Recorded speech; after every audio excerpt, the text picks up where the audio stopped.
Manchester City 4, Liverpool 1. The Premier League is back, and unfortunately, so too are Liverpool Football Club.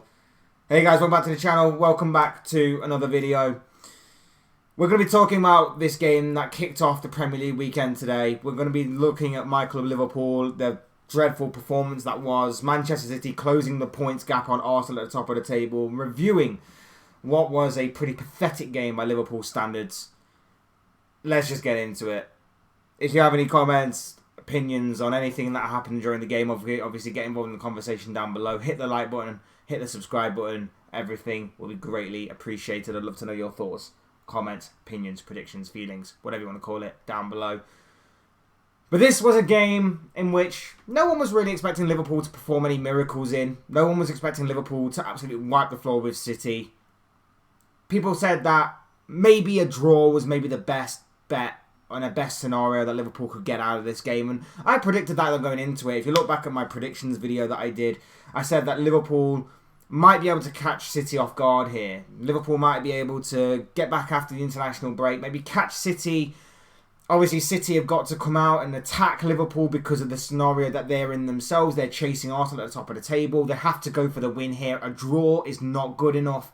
A loss is obviously devastating for them. It could play into Liverpool's hands should obviously Liverpool understand that, understand the scenario at play, and find a strategy that works to their effect. Similar to how they did earlier on in the season, where they dropped back a few yards. They dropped back and they hit Man City on the counter-attack, and it worked out for them in that game because they won that game 1-0.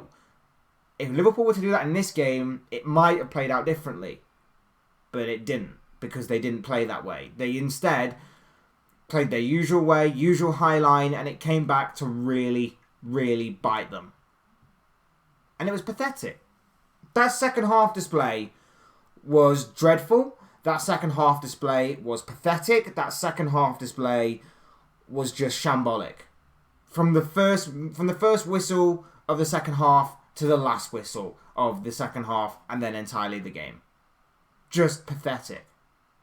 Because the first half, Liverpool were in it. Liverpool were in that game, and Liverpool obviously got the opening goal from Mohamed Salah. A beautifully well-taken goal, no doubt about it. It was a bit of a sucker punch to Manchester City with all things considered, but it was a very well-taken goal, very well worked between Trent and Jota. Jota holding the ball up, laying off to Salah, who fired into the back of the net. Very well-taken goal. And then City just stepped it up a gear. And they got the equaliser. Julian Alvarez. There was a lot made again about how Erling Haaland was not put in the squad today. Erling Haaland's injury over the international break was legit. It wasn't going to be risked by Guardiola at all. But who they got to come and step in for him? Julian Alvarez, World Cup winner, great striker, great player in his own right. Unfortunate to obviously be behind one of the most prolific and lethal strikers in the game today in Erling Haaland, but he definitely deputised for the missing Erling Haaland.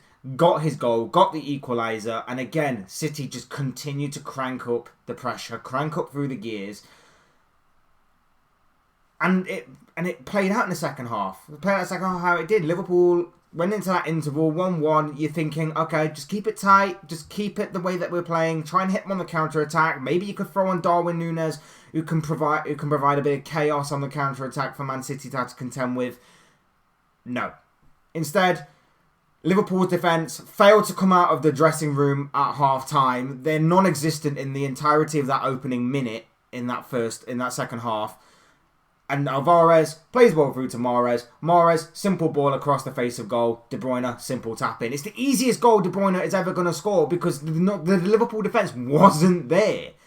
And it was telling throughout the entirety of the game that Liverpool's weaknesses were both fullbacks. Even Andy Robertson. Like, Trent, don't get me wrong, for the first goal, Trent's positioning is not where it usually is. Like, where he usually is in those types of situations is wide right. And he wasn't there. He was too deep and he was a bit more central than he usually is. And it allowed Grealish to pick up the ball and play it across the face of goal for Alvarez to tap in. Robertson, in that same goal, in that build-up to that goal, was spun easily when he tried to press De Bruyne. and he was caught out in no man's land. The second goal, again, Robertson nowhere near Mahrez, and again, he's allowed to just lay the ball on a plate for De Bruyne. Third goal, again, they're allowed so much time and space in the penalty area. It's unbelievable. Unbelievable how much time, space and touches they're allowed in that penalty area. And eventually the ball falls to Gundogan after Trent makes a great block. And he just smashes it home. Simple as that. And the fourth goal, again, Trent left exposed again. No help from anybody. I'm not going to condone like he was great in this game or anything. But again, when you're left exposed and you're left on the overload down that side, you're of course going to get beaten 9 times out of 10.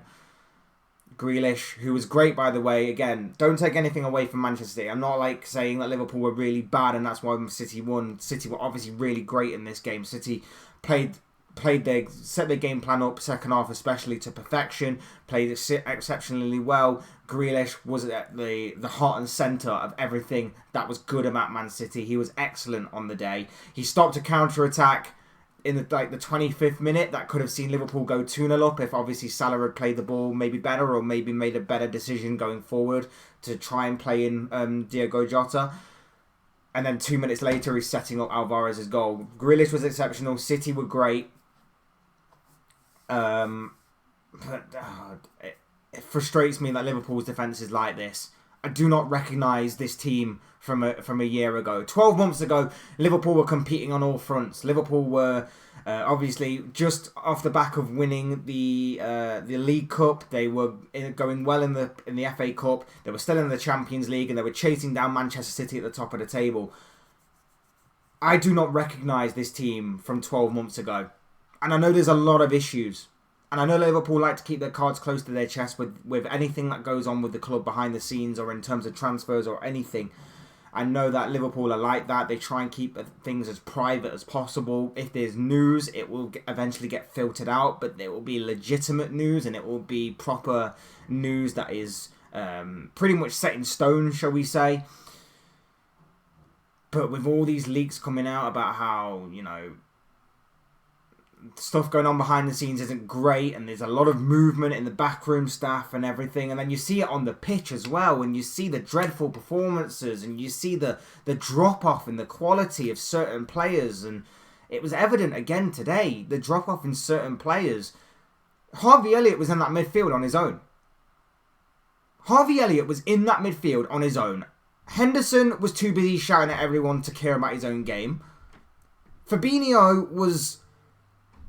made a few cynical challenges in the opening few minutes. He had a talking to with the referee and then was non-existent and walking around throughout the entirety of that game. The biggest drop-off, I think, in football history has to be Fabinho. And I get it because it works as a unit.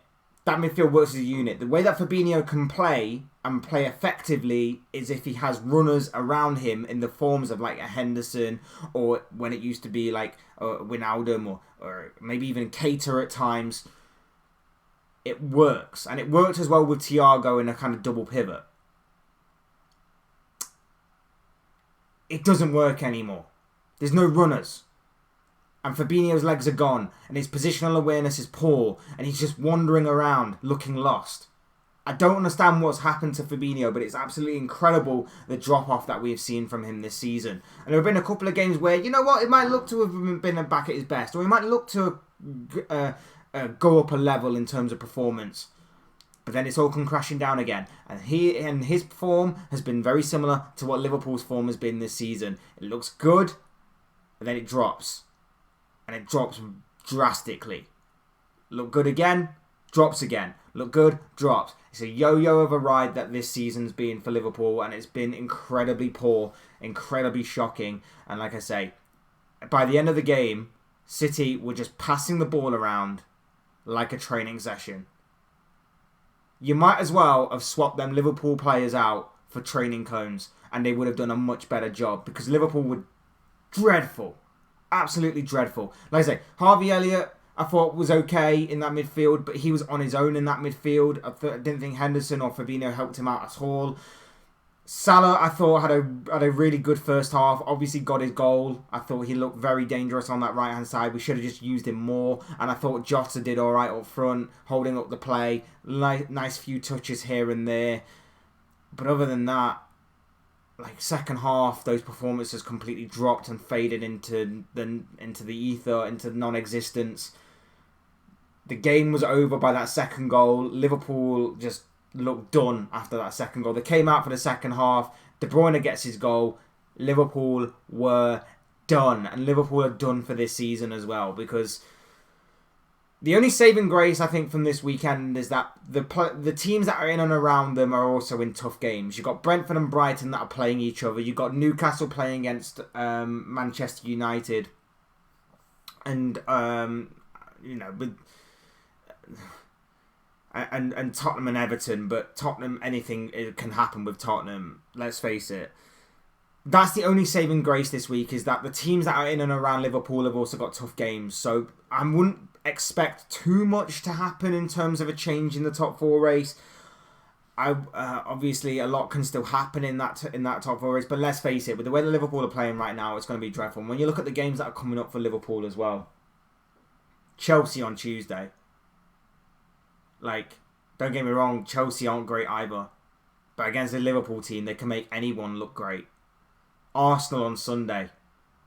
The only saving grace there is that it's at Anfield. Maybe Liverpool might turn up for that one with it being at Anfield. But that might actually be the one game where Arsenal finally get a win and a bit of luck going to Anfield. Because let's face it, Anfield hasn't been great for Arsenal. But it might be on Sunday with the way that Arsenal are playing, the way that Arsenal have got the bit between their teeth, and the way that Arsenal obviously are going after the Premier League title. Leeds United follows away from home. That doesn't fill me with any confidence as well. It's a nighttime game as well. That don't fill me with any confidence whatsoever. A nighttime game away from home. Away. Forest at home on that weekend afterwards. West Ham away. Tottenham at home. Anything can happen in that game. That might be the deadest game going by that point, depending on the attitudes of the Tottenham players and depending on what the hell's happening with Liverpool. Fulham at home. Brentford at home. Jesus Christ, Brentford could absolutely tear Liverpool apart, even if Liverpool are at home.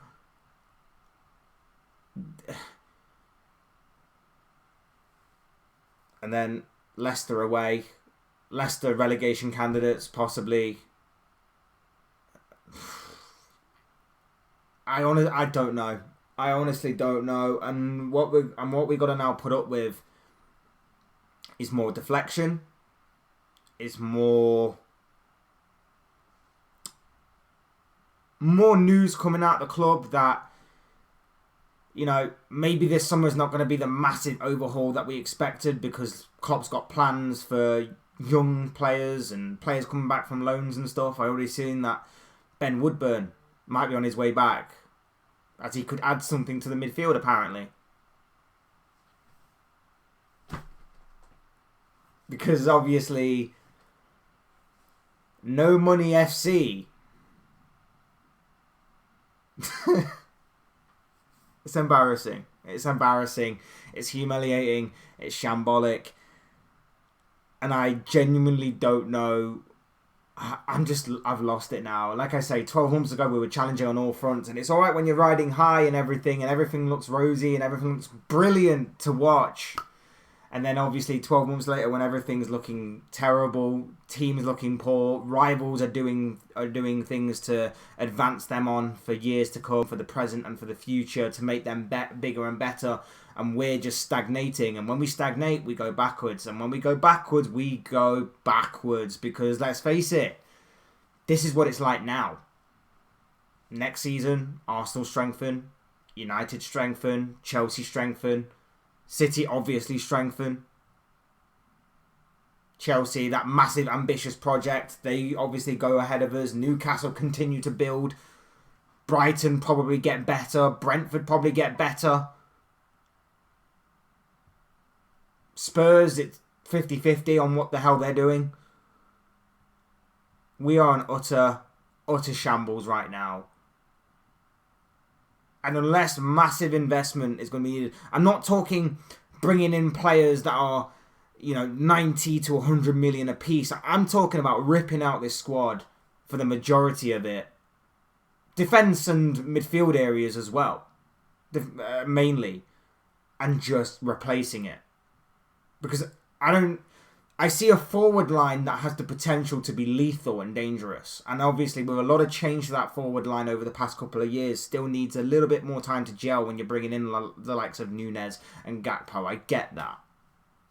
And obviously, Luis Diaz has come back from injury and has a big injury and, whatever.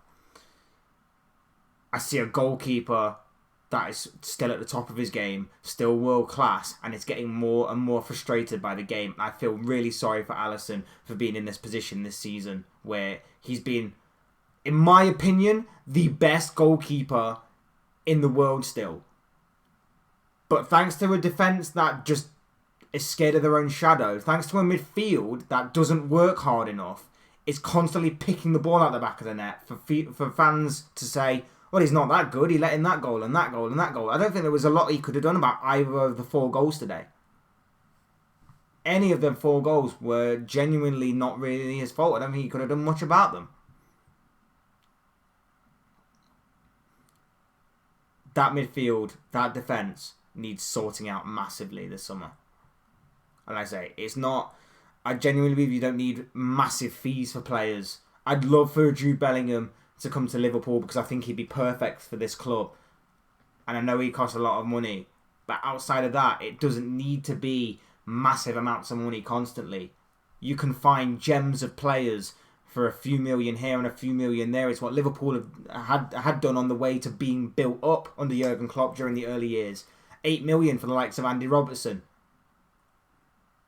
36 million or whatever it was for the likes of Mohamed Salah and Sadio Mane apiece. Not the ridiculous 80, 90 millions you're seeing for people like Anthony go for right now.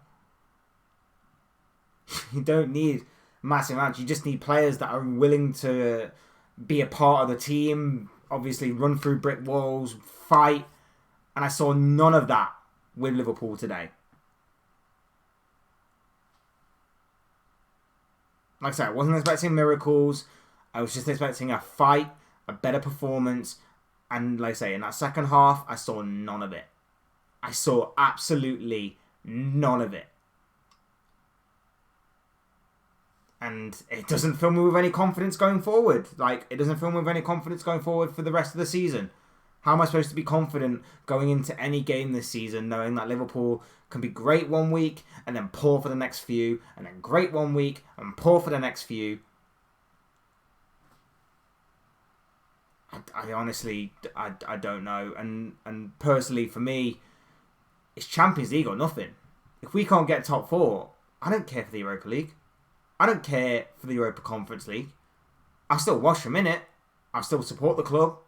I'll still enjoy when we win and stuff. But at the end of the day, I'm not bothered about those competitions. I'll be like, great. We won. Great. We got knocked out. Great, we lost. Great, we drew.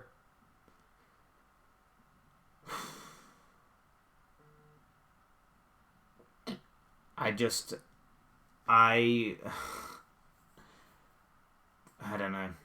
As far as City are concerned, look, they closed the gap on Arsenal to 5 points. Great result for City. Obviously, it was to be expected a little bit because obviously Liverpool's away form is poor. Liverpool playing like a 12:30 kickoff never normally ends well for the Reds. And obviously with it being at home for City, they of course were going to be the overall favourites for this. They get the job done. Fantastic result for City. Fantastic result for Pep Guardiola. And now they can turn their attention to their next game. And of course, with Arsenal coming up very soon, they're going to be watching the Arsenal game very intensely. Whether or not Leeds will do them a favour obviously remains to be seen. But we'll have to wait and see on that one. City go from strength to strength. And I actually think that City actually played better without Haaland. Now, I know that Haaland is phenomenal. I know that Haaland obviously is basically seemingly like a couple of games away from breaking numerous goal-scoring records for a single Premier League season. But I actually think they played better today. I think they played much better today. And I know that Liverpool helped out a little bit, but that's no disrespect and nothing taken away from, obviously, from City and their overall performance. I thought Julian Alvarez deputised very well. Kevin De Bruyne was just Kevin De Bruyne, just strolled around in that midfield, not being challenged at all. And obviously Jack Grealish, like I mentioned before, Jack Grealish today was phenomenal. Deserves all the plaudits for obviously what has been a pretty difficult start to his Manchester City career since obviously moving last season. I thought he was brilliant. I thought he had Trent on the ropes for a large amount of the game. It is what it is, and the title race is going to be interesting, as is the top 4 race going forward. I said it a few weeks ago with Liverpool. I just don't think I said after that 7-0, I'm going to still reserve judgment for the top 4 races as far as they're concerned. And then since then, of course, we've lost to Bournemouth and we've lost here today against Manchester City. So that remains to be seen what the hell is going to go on going forward. These are just the thoughts, comments, opinions, predictions, feelings, whatever you want to call it, of this guy. I don't know what you guys think. What do you make of Liverpool's performance today? What do you make of the game against Manchester City? And what do you make of City's win against Liverpool by 4-1, thanks to goals from Julian Alvarez, Kevin De Bruyne, Ilkay Gundogan, and Jack Grealish. I'd love to know what you guys think, thought, your comments, opinions, predictions, feelings, whatever you want to call it, on this game and the rest of the season going forward between these two sides, the top 4 race and the Premier League title race going forward. All down below in the comment section, because I'm sure it'll all make it interesting reading. Otherwise, hit the like button on the way up if you enjoyed the video. Subscribe if you're new, want to see more content like this. Both things always greatly appreciated. I've been Fletch. This has been a very disappointing day and has possibly ruined what is going to be today as a whole. But yeah, it is what it is as far as what Liverpool are concerned for this season. Whatever. I will see and speak with you all again soon in another video.